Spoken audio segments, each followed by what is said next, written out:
This is Scott Spears, and I'd like to welcome you to Scott Spears Now, and the date is August the 3rd, 2023. 100 years and 1 day since the death of President Warren G. Harding. President Harding died on August the 2nd, 1923. Now, joining us today is one of my favorite people. He served as the mayor of Marion for 16 years. We've done many interviews over the years, but what you might not know about Mayor Jack Kellogg is that he is really a presidential collector, political collector of items over the years, and has several items that relate to President Harding that he's going to show us here today, which we're very glad he's brought from his collection over to do. Mayor Kellogg, good to be with you as always. Very happy to be here to show off my stuff. Yes. And as I say, my age is catching up with me, but it's kind of hard for me to get around and move and show the stuff anymore. But I have a whole basement full of presidential items and Marion County items that I still have and I take good care of. Now, how did this start? How did this collection start? I was up in Michigan one day with my brother-in-law and sister-in-law, and we went to antiquing shop. Walked in this antique shop, and there was a big picture of President Harding on the wall. And it was a picture, photo on glass. Really was different.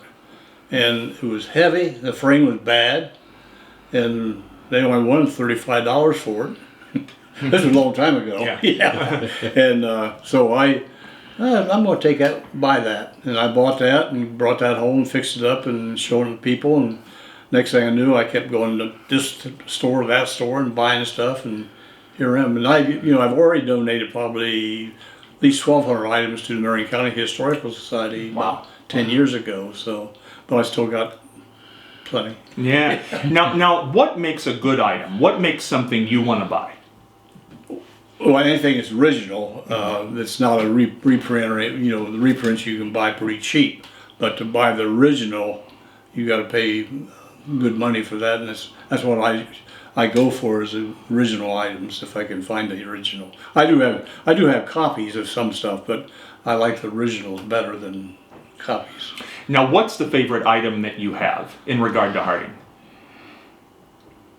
Probably, I got it here with me today. I will show it. It's a real small button, and it was a very hard one to find. And I think I end up paying $900 to get it. And the buttons was original buttons are very hard to find. I got a lot of remanufactured ones, but the original ones are harder to find, and I really like those. When we look back on President Harding, 100 years since his death, 100 years since his death, how do you look back on him? He comes in low on the presidential list, but what do you make of him? Well, my own personal thing is what he did for the community around here. I mean, he went to college at Iberia, State College in Iberia, and got his degree, and then he went to one school here north of town and taught in a one-room schoolhouse. And then, of course, that brought him on up. And then my mom and dad got to know him and his wife, and Dad delivered newspapers for him. And so, Dad had a lot of stories about him and Mrs. Harding. And just one thing led another. And then, for a town like size of Marion, to have a president come from your hometown, I think it's great. Yeah. And I think they did a great job on the memorial in the town too, and it's just rubbed off onto me.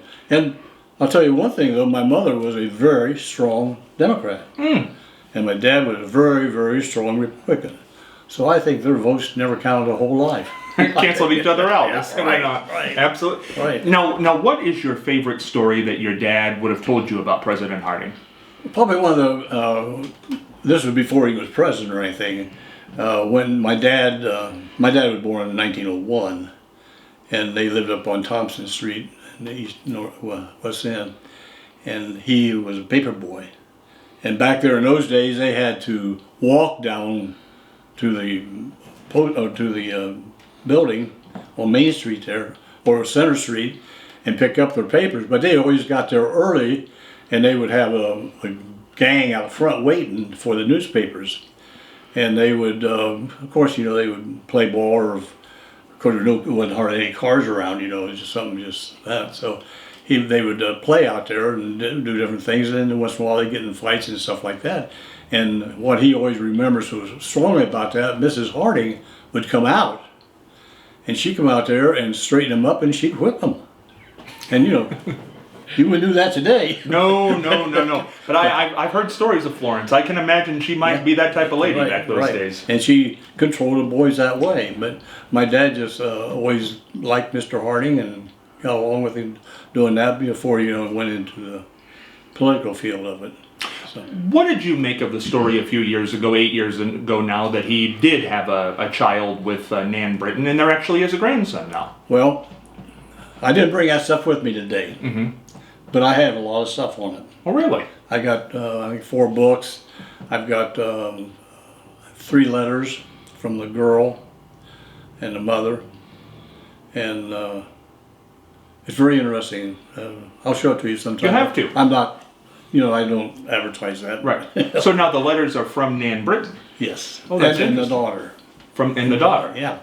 Now, are they to the president? No, No. to somebody in Marion here. Oh, okay. Yeah. That's interesting. Christmas cards and things like that, a birthday, yeah. Now, before you knew that it was true in 2015, did you believe that it was true because of the stuff that you had seen? Yes. Yeah.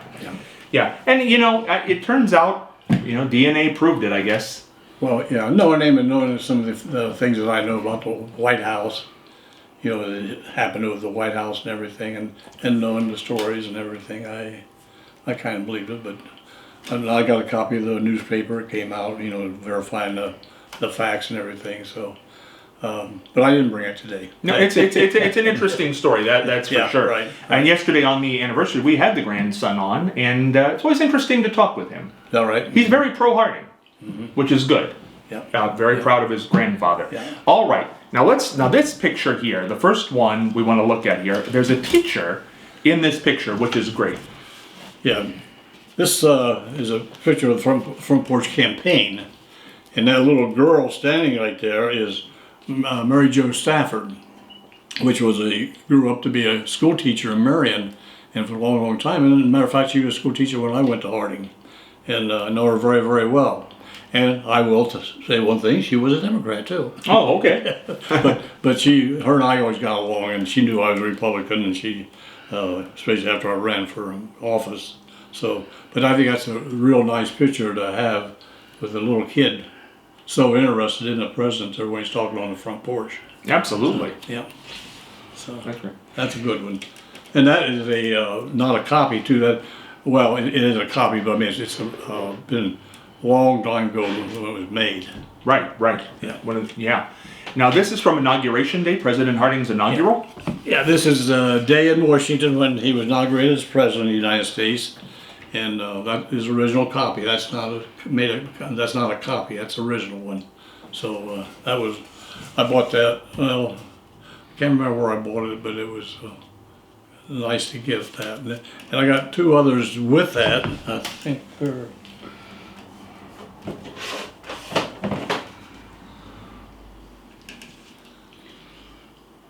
Yeah, this in here is inauguration or of the convention out in Wow, California. look at that. A lot of people there. Yeah, My goodness. yeah.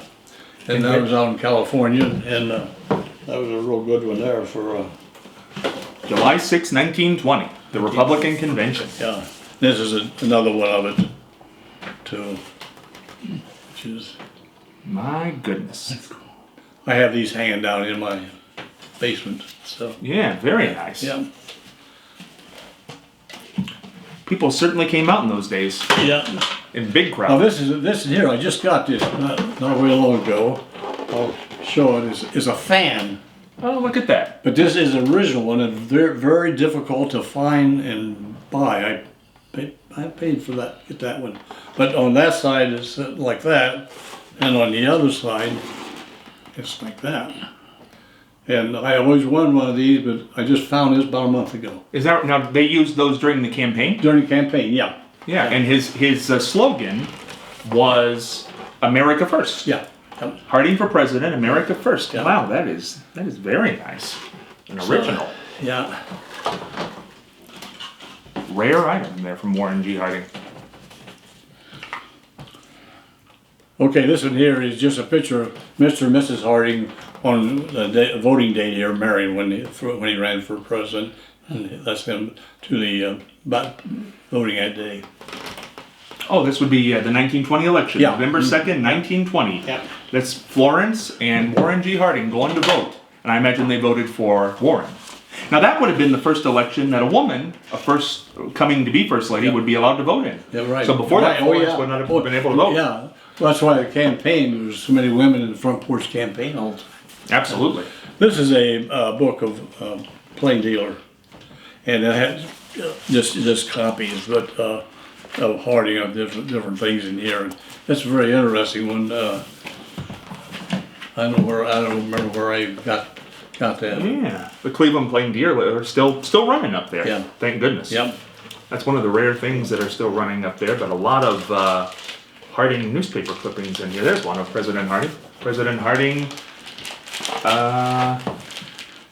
There he is. Yeah. Snuffs out his life. I think that must have been when he died. Yeah, right. The Plain Dealer. Very Yeah. nice. This here is who killed Warren Harding. You know, that was always a rumor who killed him. That's true. And this is just handbooks that came out. Oh, very interesting. Now, who would have put these out? These were put out by a reverend. Yeah. Reverend Bernard C. Clausen, D.D., Yeah. of the First Church of Syracuse in New York. Yeah. So there were people all over this country wondering definitely was. who did President. Right. Now, what do you think happened that day, Mayor Kellogg? You think it was just natural causes? Yeah, I really do. So I know Mrs. Harding. I knew, you know, I didn't know her, but No of her. of her and everything, and I just can't believe that she would do anything to cause it. You know, if nothing else, I would think she would not want to lose the job Oh, that's right. because she enjoyed being First Lady. So I would think she would not want to. And she got along good too, you know, doing it. Yeah. I got a.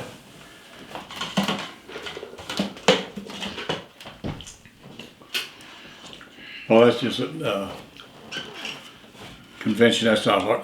That was after Harding's. I don't know if you want to look at that. Yeah, that's it. That's interesting. This would have been the convention of 1924 after Harding had died. Right. But the Republican National Convention in Cleveland. That's a ticket there to the guest balcony. This here is a picture of Harding driving a train when they left to go to Alaska on his last trip, and I always thought that was kind of. I got quite a few pictures of this here, but this is the original one there. That's pretty nice. Right at the end of his life there. Yeah. Yep, just days before. How about that? President Harding driving the train there in Alaska. This in here, of course, is where he was buried on the Marion Cemetery. And this is the original copy of that. That's the reason I brought that. I got a bigger one here to show you. But you notice they had the big high things that he used during campaign time. And it was kind of an interesting way they did that down there. I got more on that. So. Yeah. Then, of course, this in here is a picture of the Marion Star, where it was on East Center Street in the second block. A lot of people, you know, had been torn down. I mean, I remember it very well, but a lot of people don't really know it because it's been torn down now for. Did you see it? Ever see it? No, I never. And you know, it's interesting. Just the other day, I was trying to figure out where it was. Right on the alley in the second block where the church is there. Oh, isn't that interesting? So it's right there on. South side. The church is there, then it was on the corner by the alley there. How about that? The original Marion Star building. Yeah. Very, very interesting. Yeah. And of course, he definitely was a journalist. Oh yes. A lot of people feel he would have went back into that profession after Well, being president. I think if you want to get into that right now, he, you know, when he came back, he graduated and came back to Caledonia and came back to Marion, and they lived here. But then he went and got his degree to teach from college, and he taught a couple of years up there, and he decided he wanted more than that, being a teacher. And that's when he and two other guys decided to, buy a Marion Star, and they had to pay $300 to buy it. A whole 300. Yeah, right. But they bought the Marion Star, and that's what made Harding. He was a good editor. He knew how to write a paper. He knew how to sell the paper. He knew who won the paper, and the paper boys. Like I was telling you, the story on that. But it was a very interesting career for him. And look, then they sold it for a lot of money. I think about $500,000 is what they sold it for. And $500,000 in the early 1920s would have been a lot of money. A lot of money. A lot of money. And started with 300. Yep. 300 to $500,000. So that tells you the kind of enterprising guy he was. Now, did you hear the story of $300? Right? I believe you're exactly right. I looked at a sheriff's sale, I believe. That's a story I always heard. That's what I heard. I agree. Yeah, and I think I just heard yesterday it was sold for nearly $500,000. It's hard to believe you could buy it for $300, but one of my first job after I got out of high school, I made 55 cents an hour too. Yeah, that's right. Times change. That is for Yeah, sure. right. Yeah. And here's one of his favorite campaign songs. I got quite a few songs that he liked, but he always liked this one here. And Words and Music by Al Jolson, who was a very big star at the time. Very big star. Al was here on the Front Porch Campaign. I understand. Yeah, and they were very friendly. Right. Mm-hmm. And I think Harding was one of the first people to use celebrities, if not the first, in his campaigns. Yeah. Which that's very enterprising. Yeah.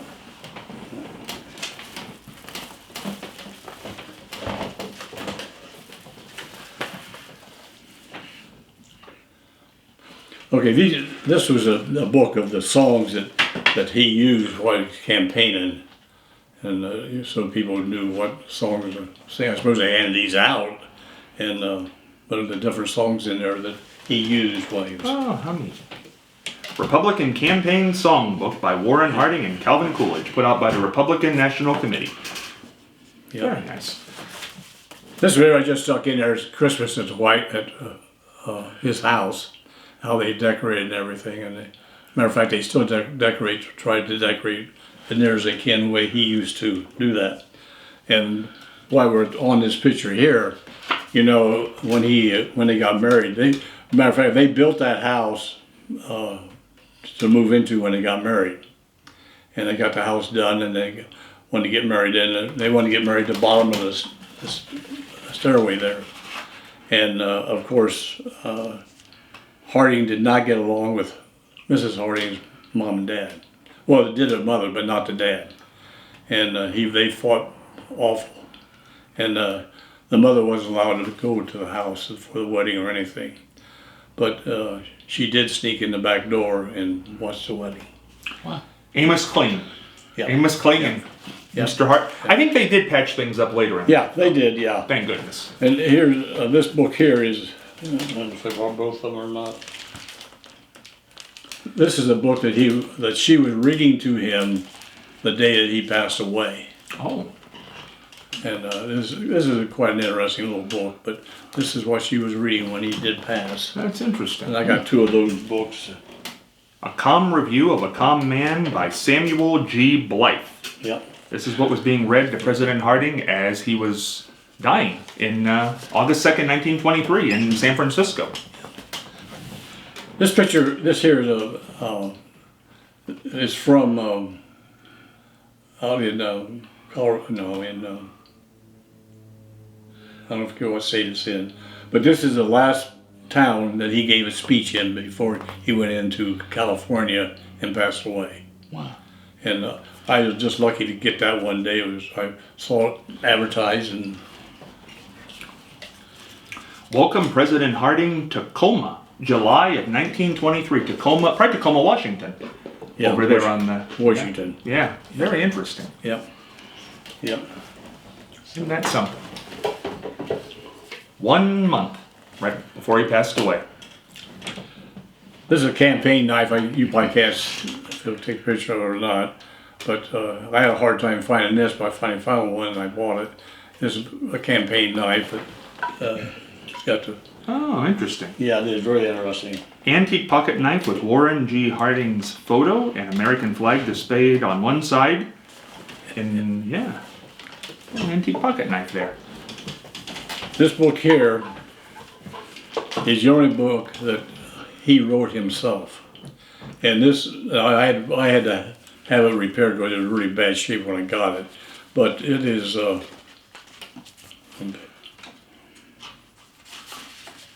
handwritten letter signed by Harding. And he wrote Wow. it. And I lucky enough to get this, but I did have to have it redone. But I got the original stuff yet at home. But Wow. Now this book, the book he wrote was yes, Rededicating America, Yes. Warren G. Harding. And he has a little, he signed this, now is that Christmas Day, 1920? He dated it in here, isn't that something? well, there's another book he did write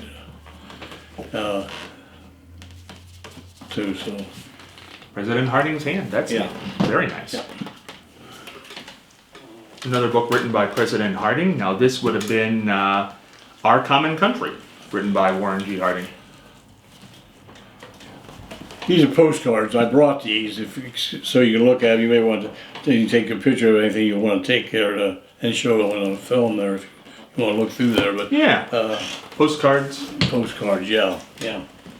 of the Harding home and Florence and Warren. These are interesting. Yeah, we'll get some pictures of these. Very nice. And these are all Harding and Caucus buttons. These are original buttons. These are not redone. These are original buttons. And this is a hard thing to get gathered up. And you got, if you're going to break in my house, that's the thing to get. Wow, look at all this. My goodness. There were things in Cracker Jacks and Yeah. President Harding, all that memorabilia. A lot of elephants there from the Republican group. President Harding original memorabilia, buttons. This here is the original newspaper. I brought it's kind of rough, but it's original. Wow. That's why I brought it. It's not a copy or anything. And these are hard to come by too. I don't know where I ever come. Look at that one. The Marion Daily Star original paper would have been November the 3rd, 1920, Wednesday, November the 3rd. Yeah. Harding wins. Yeah. Wins the presidency, a Marion boy. Yeah. Takes the presidency. How great. Okay. All right, now this in here, I'm kind of proud of this in here. This is during the campaign, because it's the Erie Railroad, and so it had been. And up in here, you see all these people up here who've got caucus flying things. Now this is my dad. This little guy back here is my dad down here. Huh. He worked the Erie Railroad, and you notice he does not have a Cox pennant.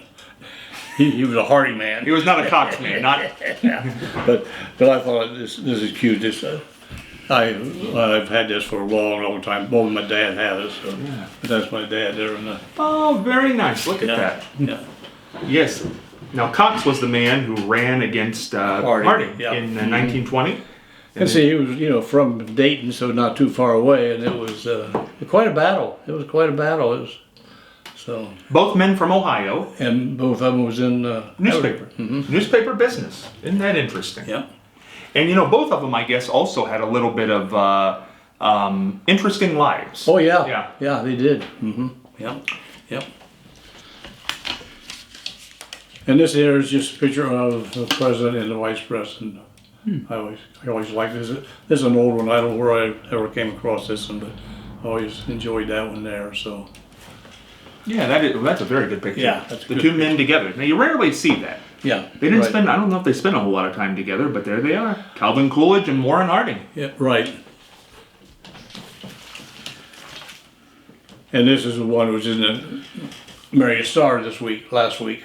Oh yeah, that was an interesting thing because they laid this wreath, but I don't know that they told anybody that they were doing it. Why wasn't I told? I know you didn't even. Yeah, I didn't know either. No, I've laid the wreath before. Oh really? Yeah, I got pictures of me with laying a wreath. Yeah. Yeah. Did anybody know about this? I I didn't know about it. Ohio's Harding honored on the 100th anniversary of his death. Yeah. And this was July 19th. Now, do we know why they laid the wreath on July 15th and not the August 2nd anniversary of his death? I don't think anybody can figure that out. Yeah. Something strange going on there. Yeah. And this here is original campaign poster that they passed around the United States. I imagine there was millions of them around, but I was lucky enough to find one. And I have not seen another one like that one, so. Wow, look at that. Harding's Creed. To safeguard, to stabilize, to prosper, to think of, to exalt, Right. to live for, and revere America first. Oh, look at that. So these were put up around to campaign for President Harding. Looks like that was posted somewhere, don't it? Yeah. Well, no radio in those days. No. Not really. Very, very early stuff. No television. Right. So they had to do things like this. Right. This and television. Absolutely.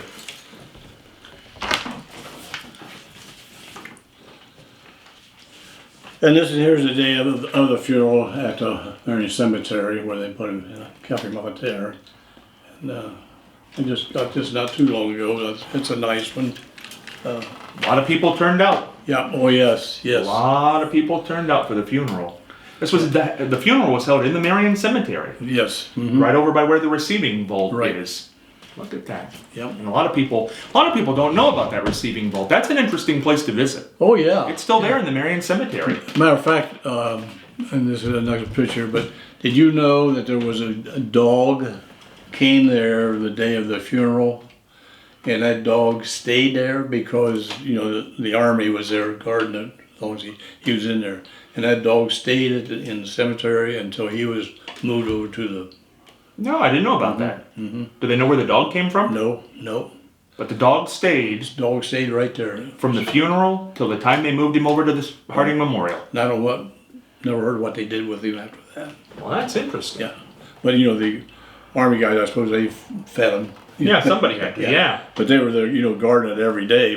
But this is a nice picture of these are original pictures too. Now these are not copies; these are originals.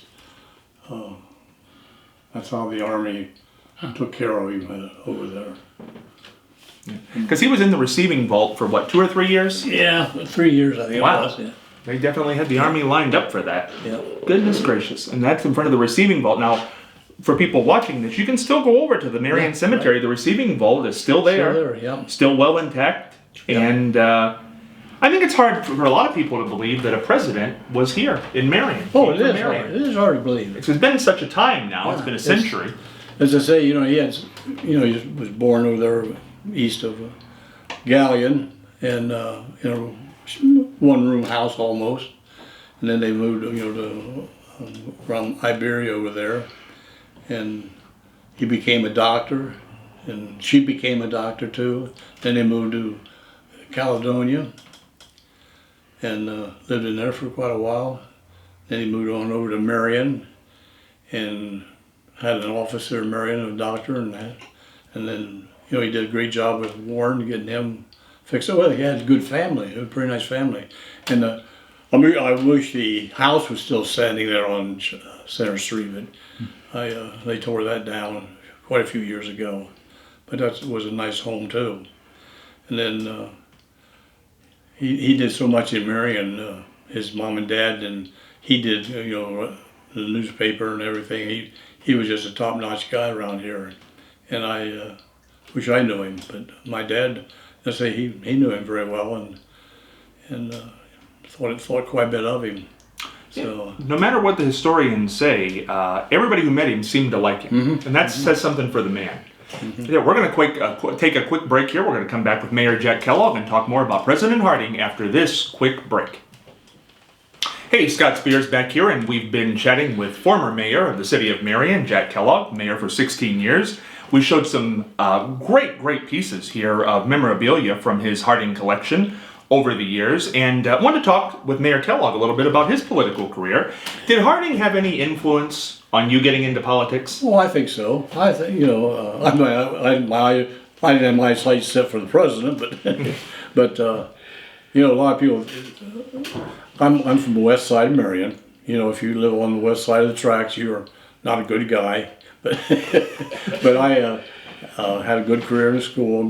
Wasn't a real smart guy, wasn't a dumb guy, but I came through school very good. And I don't know how I got started in politics. I'm buying that one picture from Misha. I know that's where it started. But I was always interested in the presidents of the United States. I always, every time I seen an article, I always read it. So I got started that way, and I just kept buying and trading and got a pretty good collection. But then in my collection I got at home now, of course, it's got one room is presidential items, and the other big room is 65 feet long and 18 feet wide. I got one goofy collection. I got Kellogg cereal, whole collection of Kellogg cereal items. Why, I don't know. Oh, my name's Kellogg. No relation to the cereal company. But I got that collection, and then I got my own political collection in there, which is a pretty good size collection too. And I got just different political stuff from, from turn of century, 1900s up to, now. I still collect it, and it's in there. And I got a large collection of tools, old tools. And people really enjoy that. But it's tools you don't see today. But I got a big collection of that. And then at the other end of the room, I have my bedroom from when I was a kid at home. Oh. The bed and the toys I had and different stuff in the corner. And that's my graduation picture and just different things that I did when growing up. And people enjoy it. I think they enjoy it. And then my wife, she worked 48 years at Marion Power Shovel. And she was executive secretary to 19 presidents down there. Wow. And of course, when she retired, she got a lot of stuff, and she collected a lot of items too. And so we got a collection of Marion Power Shovel stuff. It's unreal what we got down there. And it just keeps growing. And then I got just different things, different people who have won elections and who got beat, who got beat. And I got a lot of some glass from Glass Company in Marion, got this, just different things like that. And a lot of Erie Railroad stuff, because my dad worked there 48 years. Wow. And I've got a collection of Hotel Harding items too. When I was married, we bought that and sold that and a bunch of stuff, and so I got a lot of stuff there. And I just got so much in that basement, it's just unreal. So if you ever get time, or if anybody wants to see our collection, it's just give me a call and I'll take them through it. Oh, absolutely. It sounds like a great thing. I've never got a chance to see it, but I'm certainly going to do that now. Yeah. Now, Mayor Kellogg, how did you break into politics here in Marion? You really want to know? Yeah. How did that all begin? It all started with the City Hall building, new one downtown. It was out to the cemetery, out to the hospital. Right. And they passed that, but they passed it where if people didn't like it, they could not turn it down because they passed it as emergency, and that made me mad. Or I don't know why, but it did. Mm-hmm. And so I kept complaining about it, and people kept telling me, if you're going to complain about it, run and do something. And so that's how I got started in the council race. So you ran for city council. How did your first city council race go? It was pretty close, and I ran against 5th Ward, which where I ran the first time. And I can't think of his name. He was a big labor guy. And he moved out of Marion. Anyway, but it was a close race. And then the rest of my races have been pretty good. Now, when you ran for council the first time, was the mayor Don Quaintance? Yeah. Now, what was he like for people who don't remember him? Don was I got along very well with Don. He got after me a couple of times because I wouldn't pass something he wouldn't pass. So, but he and I he was a hard worker. He did a lot of work, a lot of studying on everything, and cooperated pretty good with the city council. And I was insurance adjuster for 30 years, and that's a tough job. And so I dealing with people all my life, and I was a body man before that, so I had to fix their car and I had to talk to them too. But I always found out that they do have a good part of their body is good. And I always worked with that person to pull the good stuff out of him or her. And then after you do that, then you start negotiating and talking to them sensibly, because they're a little happier, a little more settled down, and it always worked for me. And when I got in politics, then that worked. Now, in politics. It was interesting because Don Quaintance was a popular mayor. He was a 3-term mayor, and he ran for a 4th, but he was defeated in the 4th term by Ron Malone. Ron Malone. Now, what caused Don Quaintance not to be reelected? I think he was getting tired of it, and just enough of it. He wasn't paying enough attention to everything he should have been. And now, Malone was not mayor for a long time. What was he like? I got along with Ron. A lot of people did not get along with Ron in council, but I always got along with Ron. I could sit down with him and deal okay. And I think some of his problem was he brought in some relation to work too, and I think that kind of hurt him a little bit. Now, when Ron Malone left, we got Doc Brown, who had been a very well-known person in Marion. He was a superintendent of the Marion City Schools. He'd been a county commissioner. He'd been a councilman, and then he wanted to be mayor. Doc Brown. Okay, he's a strong man. Yes, that's what everybody says. Yeah, very strong. And I got along with him if you do everything what he wanted. But if you didn't agree with something, he'd get mad at you. But it's still council, and we all got along together. But then the last 4 years of his office, he kind of lost his memory, and he got, which I'm doing now. That's why I'm not mayor. but he would he couldn't find his car. Oh, really? At nighttime going home, he couldn't find his car. It was too bad. He was mayor. Too bad. So he knew it, and he wanted out, but he was kind of nasty his last 6 months in office to all of us. So, but he's a good man. He was he did a lot for the city schools, and he did a lot for the city. He's a strong person, and I enjoyed working with him very much. Now, it was interesting. Doc Brown was a Republican, and we learned that he ended up dying from Alzheimer's, so he was obviously having medical issues. You followed him as mayor. How did you decide you were going to run for mayor? What prompted that? People.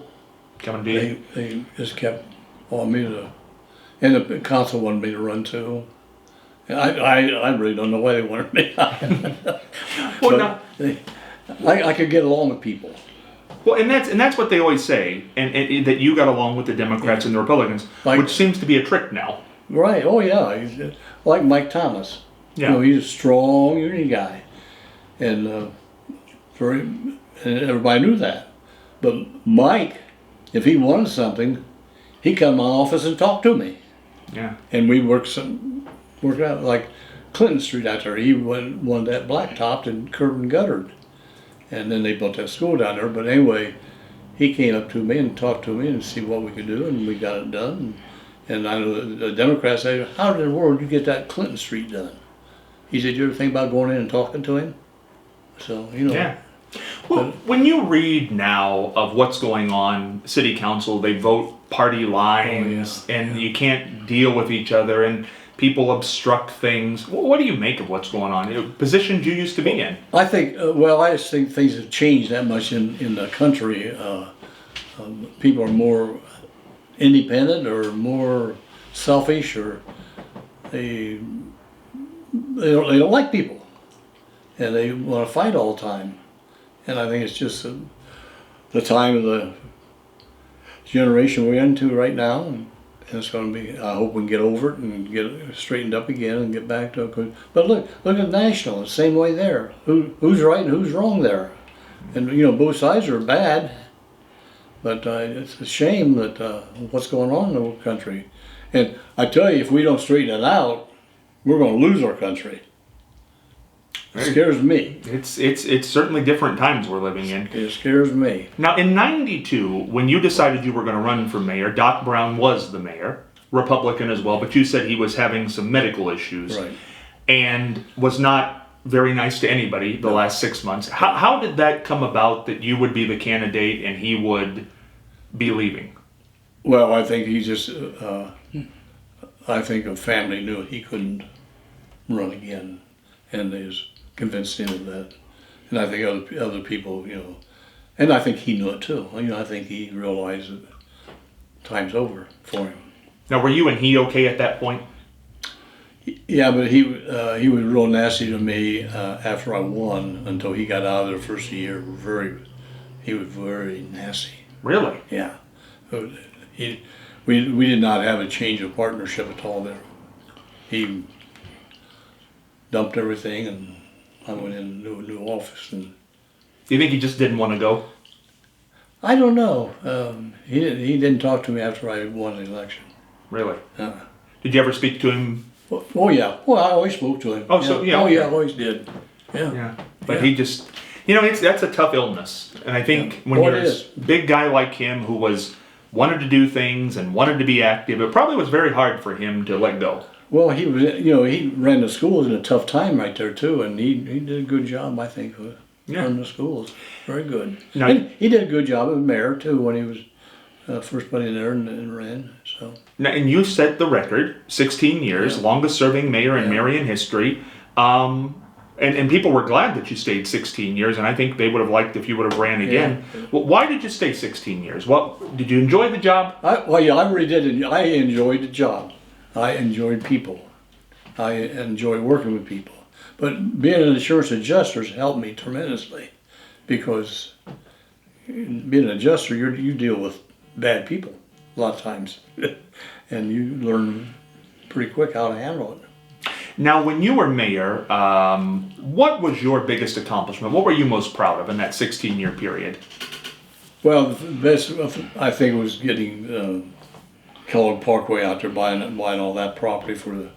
I mean, we didn't buy it, but we had set it up where we get the can-do to buy it, and that was getting in. We got three industries pretty quick out there, and that still should be growing fast, but it's not. And they even, the last few years they sold a bunch of farmland off on it already, and then along the railroad tracks too. And after you left, Mayor Schertzer, who was also a councilman at that time, became mayor. And he, where we sit now, is in his last year as mayor. He will have served 16 years as well. He had said in an interview that he believes nobody should serve longer than you, that you kind of set the time limit. And he's going to serve 16 years when he wraps it up. But he's a young guy. What have you made of the 16 years of Mayor Schertzer that's about to wrap up? Well, I mean, I always got along with him. He and I always got along. So I think there's some things that he could have done as far as trying to get companies here. But the time changed a little bit right in there too, From when I was in there, the time changed and people changed quite a bit. And I lost Marion Power Shovel, which I really hated that. But there was nothing we could do about that. The way they had that planned. Well, why did it leave?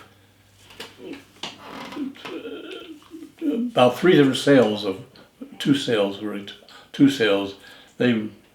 working with Erie and working with another big company that all put together. They knew what they was going to do before they did. So nothing you really could have done. No. But that was a big. Still to this day, people talk about that. And part of it was because of union in Marion. They wanted to get out of Marion. Tecumseh had similar issues. Same issue. Yeah. Same issue. So it certainly has carried on. Yeah. We lost a fire truck up there and quite a bit. Now, At the end, at 16 years, you were mayor. Why did you decide not to run again? Did 16 years was enough? Well, I could have went another 4 years, but it's just 16 years is long enough in there. Let somebody else, maybe they have a better idea here or a better idea there. But I just thought 16 years was enough for me to do that. I should get out. Now, Mayor Schertzer will have served 16 years. Do you think that there should be term limits on the job for mayor? Some cities have that. Really, term limits doesn't hurt. You get a bad, well, look, Washington, D.C. right now, that's a good example. You can stick around for a long time in some of those jobs. Yeah. And, but I was ready to get out. I worked hard all my life. Not like, I worked long hours all the time, and I enjoyed working. And I was very successful in everything I did. It ended up in the right direction and did the right things for me, and had a good family. And it's interesting, Mayor Kellogg. There's a proposition right now about raising the salaries for mayor, and I heard we have Mayor Schertzer on the radio once a month, and the salary, if they do end up raising it, which we're not sure if it's going to pass or not, would bring the salary for mayor in a few years to $110,000 for Marion. Now, what do you make of that? You know what I made my first term? What's that? 25. 25,000 Yeah. for mayor of Marion, and that would have been 93. Yeah. And they went. So when you hear I got 55. By the time you left? Yeah. So it was at 55,000 when you left in 2007. Yeah. So what do you make? Here would be 16 years later, 110,000 possibly. Do you think a mayor of Marion should be making that much? That's a big jump. That's a lot of money. Yeah. It's a lot of money. I mean, is it a bit? You were put in a lot of hours. Well, yeah, I worked way more hours than I needed to, but I enjoyed it, and I had things I want to get done. But mayors usually don't care about that. They get the job and sit around and I told the girls downstairs at the city hall, somebody comes in that door and wants to talk to the mayor, you send him upstairs and let me talk to him if I'm in the building. They said, no, we won't do that. But she said, these people are bad. I said, you send that bad guy upstairs to me. And so it took me a while to get that through their head, but I finally got it done, and it helped me. Well, and that's an interesting thing. That's what people say about you, Mayor Kellogg, is that Mayor Schertzer has said it, I've heard Democrats say it, Republicans have said it, that you were somebody that they could deal with. And how do you get flexible like that? Because that is gone now. Right, excuse me. Yeah.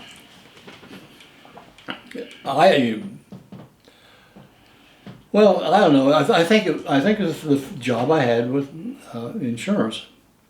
I had 8 counties I took care of, and I might have been 100 miles away from Marion at 5 o'clock or 6 o'clock in the afternoon. And I'm still working, and so I didn't get home until 9, 10 o'clock. But I enjoyed it, so I just did it that way, and even when being mayor, I went home and I took care of my own yard. I took care of this. I took care of that. I did this in my house, and put at least 3 nights a week up in City Hall. And so it's been. And did not kids used to come to your office and do their homework? Oh yeah. Yeah. Even from the school back there. Yeah, they would come up to my office and sit in my office there and do their homework, because they said if I go home and do it, I can't do it because of family confusion, kids and parents. And that's a great thing when you're mayor of a I city. almost forgot about that. Yeah, I remember hearing stories about that. Yeah. I have to. You do have a mayoral election coming up, and we're going to get somebody new because Mayor Schertzer's not running for re-election. Bill Collins, the Republican, and Glenn Coble, the Democrat. What have you made of this election? We're going to settle it up in about 3 months. Yeah, I know both of them. I mean, Bill, of course, I've worked with him quite a bit through the city there. in the police department. And Bill's always been, anytime I had a problem or a question, Bill always took good care of me answering it or following through what I needed. So I think he would make a good one if he can settle down and just take care of the business and not. But he's also the boss of the police department too. And that's another thing. I did not involve myself with the police department. They made a decision, I backed them, and that helped the police department out a lot. Because before, the mayors would do what they want to do. And, I mean, if I didn't like something, though, I would not change it, but I would talk to them. Say, hey, is that the best way to do it, or should we have done it this other way? Now, have you endorsed anybody in this mayoral election? Yeah, Bill. I endorsed Bill. Yeah. We had talked about this before we went on air, and it is kind of interesting. This is the first time in at least 50 years, it could be longer, that neither one of the candidates have ever served in city government, in city council, any legislative position. Yeah. Do you think that'll have any effect on whoever wins, the fact that they've never served in city government? Well, yeah, they got a lot to learn because it's not as easy as they think it is. There's a lot of things go on, and boy, a lot of things that can make you mad if you let it. So you got to be very careful of how you handle a situation. And you get phone calls 2 o'clock in the morning, 3 o'clock in the morning, and if somebody calls the police department and wants the mayor's telephone number, they have to give it to them. And so, you have to worry about them phone calls too, because most of them are not very good phone calls. I would guess not. I would guess not. Now, being mayor of Marion, you would have a unique perspective on this. What would you say the job is? If you had to give a job description, what's the job of the mayor of Marion? Taking care of all the problems, and it's a very difficult job to do. And you got to follow so many laws, and that's a lot of people don't understand that, and they don't understand. We get so much money here, so much money here, but you can only spend so much money here. And this guy up here needs a lot done, but we don't have money for there. But this guy down here, he really don't need it, but we have to spend it down there that way. And that was always a hard thing explaining to people. Why did you have to do it that way? Why didn't you do this over here and then do this here? But the money flow and the money, where it comes from, what departments, or either government job, government they give us money, and maybe you got to spend it for what that's for, and that's a tough job that way. What do you make of the Republican Party in Marion today? Very strong. They've got a lot of control. City council, all the county commissioners are Republican. The sheriff is now Republican. Oh, okay, you're talking about. Well, it's time that we wake up and we do what Marion needs. Marion needs help right now, especially you go north end of Marion. There's a lot of problems. There's a lot of problems in Marion, and I know they're trying, but we really got to sit down. I got along with all. There was no bad guy. If somebody calls me, I would talk to him, and you got to go see him even. But a lot of mayors and a lot of council people won't do that. They ignore them. They don't want to get involved in anything like that. But that's the type of person I want to deal with. See what he wants and why. And as in the black community of Marion, I got along great with the black community of Marion. And so I worked with everybody. I just didn't have no problem. Are you still a person who goes to the Republican Party meetings in town? Yeah, I'm not real as strong as I used to be. What would you like to see the Republican Party do in Marion in 2023? Well, I like to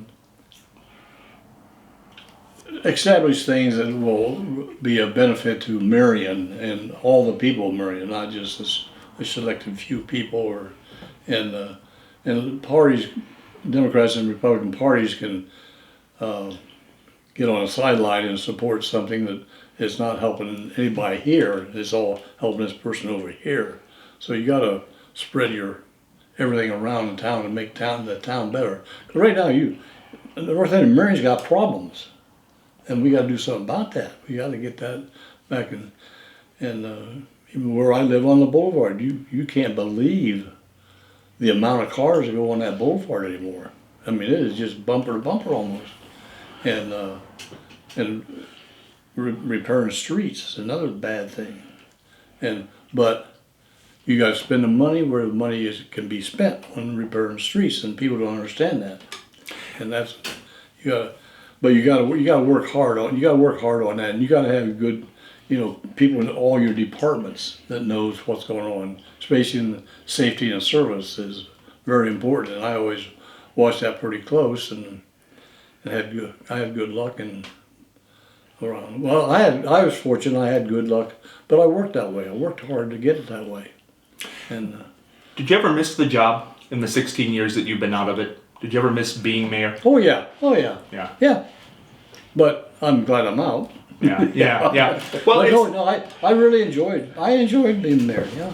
What would you like people to remember about you? Because we've just talked about so many mayors. We've talked about Don Quaintance and Doc Brown and Ron Malone. What would you like people to remember about you?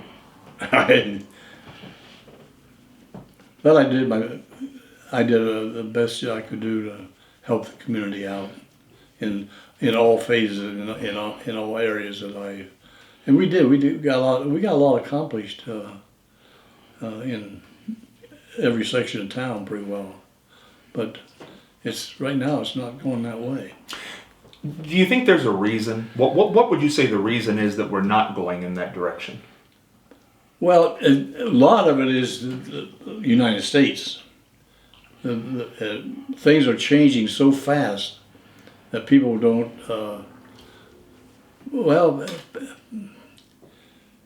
People are so independent now. They think about themselves. They don't want to work with their friends or their neighbors or the other side of town. And you can't believe though that for me, living on the west side, raised on the west side of town, how that people said you're from the west side. You can't do that. Yeah. Oh yeah, it was stigma. Yeah. Oh yeah, it is. Yeah. And I want to make sure I mention this because it's interesting when you were sitting mayor for your last term, and Mayor Schertzer was running. He was city councilman, and Phil Reed was a councilman running. Mm-hmm. You did not endorse anybody because you knew both of them, right, which a lot of people I think were interested in. And also, when Mayor Schertzer he vetoed twice the aquatic center.